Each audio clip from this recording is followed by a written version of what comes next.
Sahabat Sang Pengajar, pengelolaan kinerja melalui platform Merdeka Mengajar atau PMM saat ini sudah bisa diakses untuk para kepala sekolah. Jika awal Januari 2024 yang lalu para guru sudah membuat perencanaan, maka per 15 Januari 2024 ini kepala sekolah sudah bisa membuat perencanaan kinerja di platform Merdeka Mengajar. Nah, bagaimana langkah demi langkah pembuatan perencanaan kinerja kepala sekolah di platform Merdeka Mengajar? Pastikan simak tutorial ini sampai selesai. Langkah paling awal, silakan buka platform Merdeka Mengajar atau PMM. Disarankan membuka menggunakan laptop ataupun komputer. Jika sudah, kita akan dibawa ke tampilan seperti yang ditunjukkan pada layar. Silakan fokus ke menu pengelolaan kinerja ya, yang ditunjukkan dengan ikon ini, pengelolaan kinerja. Langsung saja diklik di fitur pengelolaan kinerja tersebut.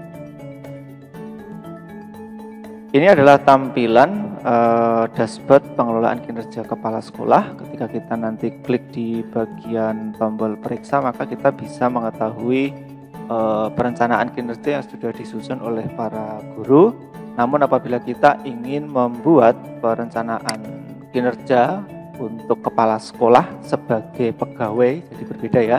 Kalau kita ingin membuat perencanaan kinerja ya sebagai pegawai, ya kepala sekolah sebagai pegawai, maka kita fokusnya ke menu yang ada di sebelah kiri, yaitu pengelolaan kinerja Anda ya, yang ada di sebelah kiri atas ini ya. Ada menu pengelolaan kinerja Anda, silakan diklik. Dan ini adalah tampilan di mana kita bisa memulai perencanaan kinerja kepala sekolah. Dengan langkah-langkah nanti adalah mengisi praktik kinerja, lalu mengisi pengembangan kompetensi yang akan dilakukan dan juga perilaku kerja. Di sini disampaikan kepada kita juga, kita harus memastikan bahwa rencana itu diajukan sebelum batas waktu yang ditentukan. Sampai saat ini batas waktu yang ditentukan masih belum diubah, yaitu 31 Januari 2024. Untuk memulai tentu saja kita tinggal klik tombol mulai yang ada di pojok kanan atas ya, tinggal kita klik mulai. Sampai tahap ini kita diminta untuk memastikan dulu apakah data diri kita itu sudah sesuai atau belum, karena untuk melakukan editing ya, untuk melakukan perubahan atau revisi data ini hanya diberi kesempatan sekali saja.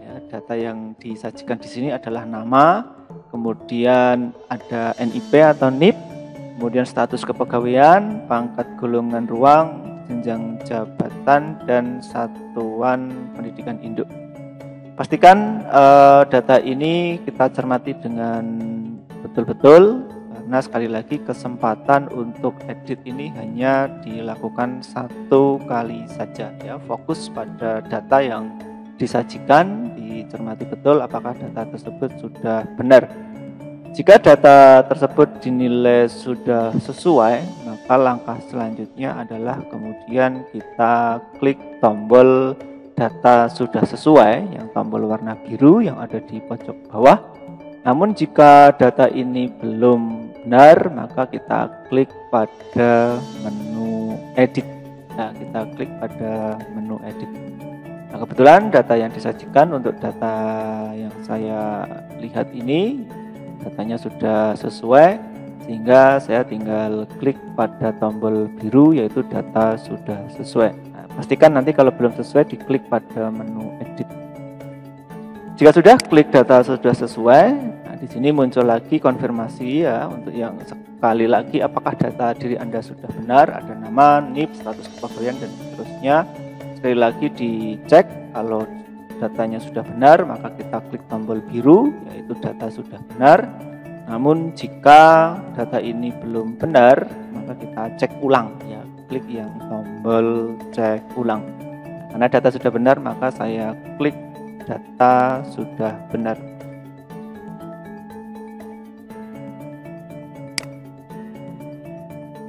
Selanjutnya kita dibawa ke halaman perencanaan kinerja ya. Tadi kan disampaikan ada praktik kinerja, ada pengembangan kompetensi, ada perilaku kerja, dan terakhir nanti rangkuman. Di bagian praktik kinerja ini kita diminta untuk memilih indikator ya. Kita cermati bersama di sini, pilih indikator untuk menjadi fokus peningkatan kinerja Anda. Nah, ini pilihan kita merupakan aspek penting dalam peningkatan satuan pendidikan.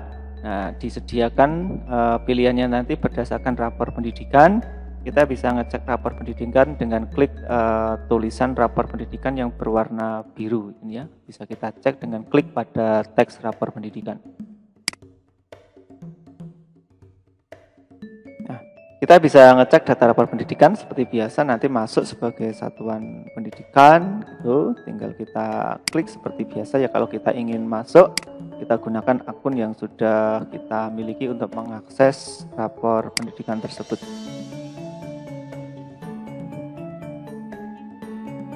Nah, sampai langkah ini kita bisa ngecek kembali rapor pendidikan yang kita miliki gitu ya. Silakan dicek data yang ada pada rapor pendidikan sekolah kita. Kalau sudah, kemudian kita menentukan dari 8 indikator yang disediakan ya. Nah, itu biasanya dari dimensi kepemimpinan pembelajaran. Ini kita nanti diminta memilih ya. Ada 8 indikator. 8 indikator itu apa saja? Yang pertama adalah presentasi visi misi sekolah ya, dengan keterangan upaya mempresentasikan visi misi dan prioritas satuan pendidikan yang berpusat pada peningkatan kualitas pembelajaran. Kemudian presentasi program sekolah, yaitu upaya melakukan presentasi persuasif tentang program sekolah berbasis data untuk peningkatan kualitas pembelajaran. Kemudian menceritakan praktik baik kepemimpinan pembelajaran. Ini adalah upaya mendokumentasikan dan menceritakan praktik baik kepemimpinan pembelajaran kepada komunitas belajar kepala sekolah. Lalu memandu perencanaan pembelajaran dengan keterangan upaya memandu pertemuan perencanaan program dan anggaran sekolah berbasis data untuk peningkatan kualitas pembelajaran. Kemudian ada refleksi pengelolaan kurikulum sekolah, yaitu upaya memandu refleksi pelaksanaan kurikulum satuan pendidikan yang berpusat pada peningkatan kualitas pembelajaran. Aktivasi kegiatan komunitas belajar, yaitu upaya mempresentasikan arahan untuk memotivasi guru aktif terlibat kegiatan komunitas belajar untuk peningkatan kualitas pembelajaran. Dan selanjutnya adalah siklus peningkatan kualitas praktik pembelajaran dengan keterangan upaya melakukan persiapan, pelaksanaan, dan tindak lanjut observasi kinerja guru untuk peningkatan kualitas pembelajaran. Serta yang terakhir adalah refleksi program pengembangan kompetensi guru dengan deskripsi, yaitu upaya memandu refleksi pelaksanaan program pengembangan kompetensi guru untuk peningkatan kualitas pembelajaran. Silakan dari 8 indikator yang disediakan ini kemudian kita cermati dan kita pilih kira-kira indikator mana pada dimensi kepemimpinan pembelajaran ini yang akan menjadi fokus peningkatan kerja kita di tahun 2024 ini.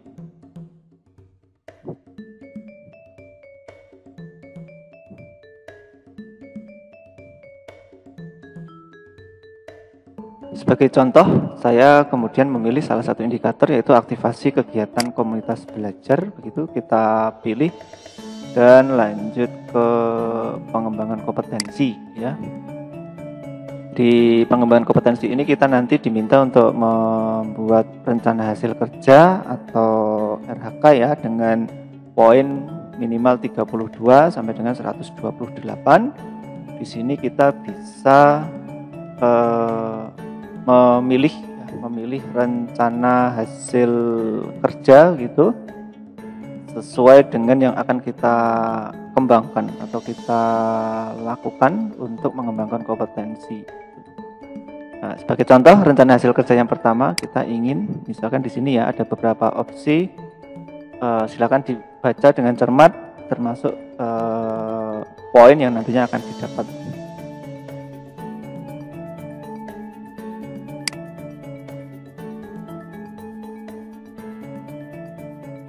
Sebagai contoh, saya memilih RHK meningkatnya kinerja satuan pendidikan dan atau peningkatan karir kepala sekolah melalui peserta kegiatan pelatihan atau bimbingan teknis, di mana di sini kaitannya dengan bidang pendidikan, kebudayaan, riset dan teknologi dengan poin 8 gitu.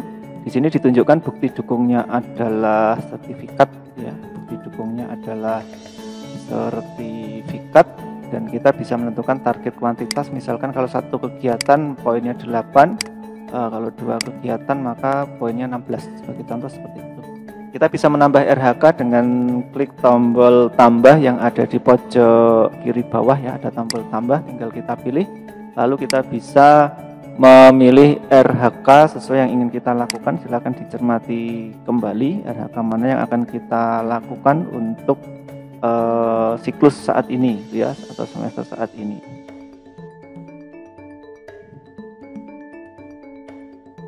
Sebagai contoh, meningkatnya kinerja satuan pendidikan dan atau peningkatan karir kepala sekolah melalui peserta berbagi praktik baik. Nah, ini kan sangat memungkinkan dilakukan ya di komunitas begitu. Kita misalkan pilih 2 kegiatan, sudah 16 sama 8 ya, berarti hanya tinggal kurang 8 poin. Kita tambah RHK lagi, kemudian kita pilih lagi. Misalkan kita memilih kegiatan yang lain gitu ya.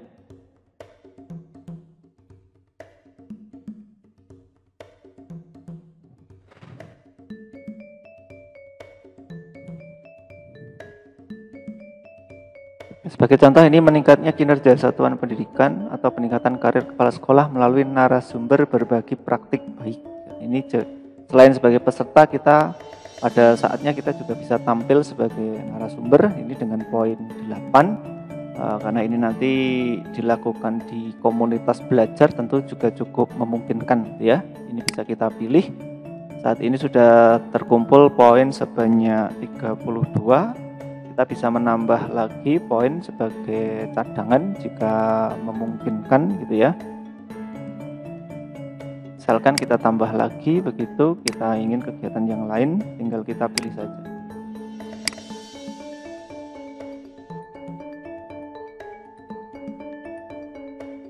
Nah, ini meningkatnya kinerja satuan pendidikan dan atau peningkatan karir kepala sekolah melalui partisipan kegiatan seminar lokakarya. Ini juga sangat memungkinkan untuk kita lakukan.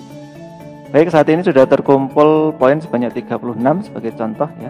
Nanti kita di sini ada menu simpan ke draft, bisa kita simpan dulu. Nah, kalau ingin melanjutkan tinggal kita klik seperti ini. Nah, ini praktik kinerja tadi sudah kita pilih yang aktivitas kegiatan ya tadi ya. Ini tadi kita pilih. Kemudian kita ke pengembangan kompetensi juga sudah terisi begitu. Lanjut ke perilaku kerja ya. Perilaku kerja ini kaitannya dengan 7 aspek ya, terkait dengan tagline berakhlak pada layanan ASN ya, mulai dari berorientasi pelayanan, akuntabel, kompeten, harmonis, loyal, adaptif, kolaboratif ya. Ada 7 perilaku kerja yang ingin dinilai. Nah, di sini kita diminta untuk tiap aspek ini memilih indikator. Misalkan berorientasi pelayanan ini, apa perilaku yang paling ingin Anda fokuskan di tahun ini? Ya, di sini ada beberapa pilihan ya. Misalkan memahami kebutuhan guru, tenaga pendidikan, orang tua, masyarakat, bersifat ramah kepada peserta didik, guru, tenaga pendidikan tanpa membeda-bedakan, melakukan perbaikan terus-menerus terhadap kompetensi dan perilaku kerjanya. Monggo nanti dipilih kira-kira indikator mana yang ingin kita fokuskan untuk aspek tersebut. Misalkan aspek yang ini, bagaimana Anda akan menerapkan perilaku tersebut.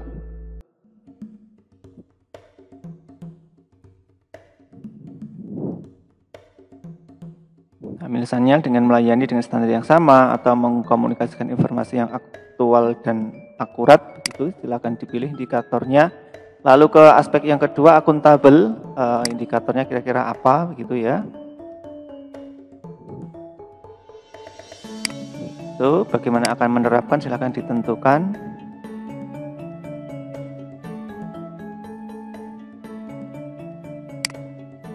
Lalu aspek yang kompeten, apa perilaku yang paling ingin difokuskan terkait kompeten ini.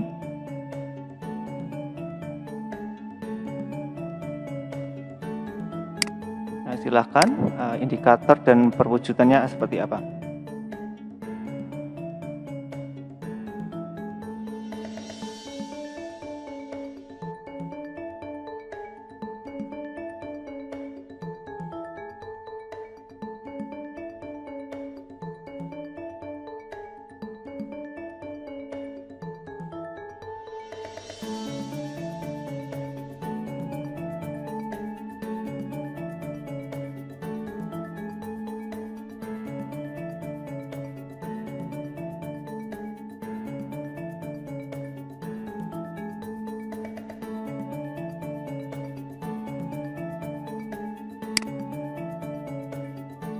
Jika sudah, bisa kita ke rangkuman gitu ya. Ini adalah kumpulan RHK yang sudah kita susun, silahkan dicek lagi gitu ya. Di situ ada cek panduan juga. Itu seterusnya, silahkan dicek apa yang sudah kita susun sampai dengan bukti dukung yang harus ada nantinya, begitu. Kita bisa melihat ya setiap RHK sampai dengan bukti dukungnya. Ini tidak perlu buru-buru, dibaca satu persatu, begitu, dicermati sebelum nanti kita ajukan perencanaan kinerjanya.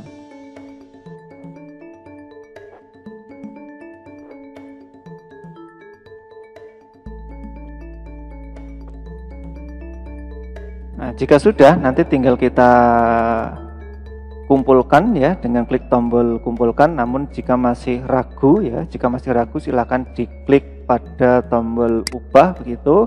Lalu kita fokus mulai dari depan tadi, kira-kira mana yang ingin kita cermati, mana yang kita ingin ubah, begitu, sampai dengan ke perilaku kerja. Jika sudah, sekali lagi lihat rangkuman, atau kalau masih ragu silahkan klik simpan draft. Kalau kita sudah sampai sifat draft, pada saatnya nanti kita bisa melanjutkan sampai dengan mengumpulkan perencanaan kinerja yang sudah kita susun. Demikian langkah demi langkah menyusun perencanaan kinerja kepala sekolah. Semoga bermanfaat.